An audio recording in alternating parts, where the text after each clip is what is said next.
পয়েন্টের হিয়ারিং ছিল, সেন্টেন্স দিল আজকে প্রত্যেকের যাবজ্জীবন। এবং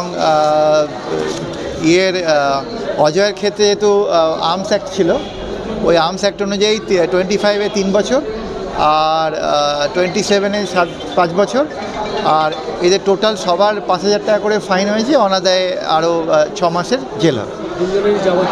একদম। এটা আমাদের ব্যাকগ্রাউন্ডটা বোধহয় আপনারা জানেন। এটা হচ্ছে যে ওই বাবা মায়ের সম্পত্তি নিয়ে ওদের মধ্যে একটা ঝামেলা হয়, এবং এরা দুজনে মিলে, মানে মেয়ে এবং ওর হাজব্যান্ড নিবেদিতা এবং বান্টি, এরা দুজনে মিলে বহুদিন থেকেই বাবা মাকে প্রেশারাইজ করছিল টাকা দেওয়ার জন্য। তো কারণ এতে বাজারে মার্কেটে অনেক লোন হয়েছিল 7 লাখ টাকার ওপরে। তো মা বাবা দিতে চায়নি, প্রথমে কোনোভাবে দিতে চায়নি। তখন তাদের পক্ষে এদেরকে আবার জল পোড়া নিয়ে এসে জলের মধ্যে মিশিয়ে খাইয়ে এদের বশ করার চেষ্টা করেছিল, সেটাও কাজে দেয়নি।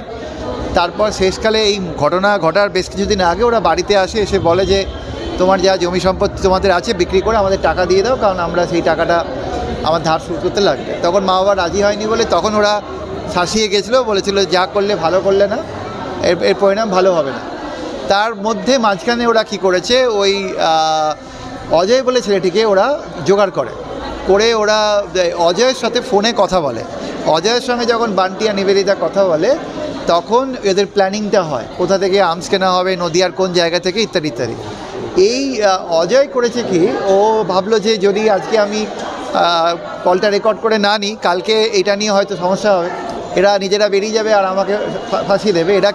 অজয় কী করেছে, ওর মোবাইলের মধ্যে ওই 3 জনের কথোপকথনটাকে রেকর্ডিং করেছে, এবং এই রেকর্ডিংটাই কিন্তু আলটিমেটলি আমাদের এদের এগেনস্টে যেটা এদের কাল হলো, মানে এদের ক্র্যাক করতে সুবিধা হলো। এবং এই 3 জনেরই ভয়েস কিন্তু ম্যাচ করে গেছে ওই রেকর্ডেড কল। সেখান থেকে বোঝা গেল যে এরা মার্ডারের আগে কোথা থেকে আর্মস কিনবে, কত টাকায় আর্মস কিনবে, 50,000 দিয়ে নদিয়ার একটা জায়গা থেকে কিনে আনা হবে, কোন জায়গা থেকে কিনা হবে, ডিটেলসে বলেছে।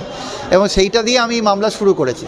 মোট আমাদের আয়ও নিয়ে 26 জন উইটনেস এক্সামিন করা হয়েছে, এবং তার মধ্যে থেকে ডিএনএ এক্সপার্ট ছিল, আরও অনেকে ছিল।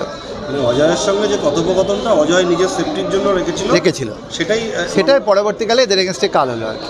মানে এটা হেল্প করেছে আমাদের। ওর মধ্যে পুরোটাই ওরা বলেছে কীভাবে মার্ডার করবে, কখন মার্ডার করবে, অন্ধকারে যাতে চিনতে না পারে জন্য কালো জামা কাপড় পরে গেছিলো দুজনে মিলে, ইত্যাদি ইত্যাদি। এবং দুটো শ্যুট করেছিল, একটা বাবার মাথায় আর একটা মায়ের বুকে। এই টেকনিক্যাল সাপোর্টগুলো তো হ্যাঁ, ডিজিটাল এভিডেন্সটা ছাড়া এই মামলাটা আমরা এই জায়গায় আনতে পারতাম না। এই ডিজিটাল এভিডেন্সটা এতই ইম্পর্টেন্ট যে আমার প্রথম সাক্ষী ছিল আমাদের ফরেন্সিক এক্সপার্ট, যিনি ওদের ভয়েসটা ম্যাচ পেয়েছিলেন, অর্থাৎ স্যাম্পল ভয়েসের সঙ্গে ওই মোবাইলের যে রেকর্ডিং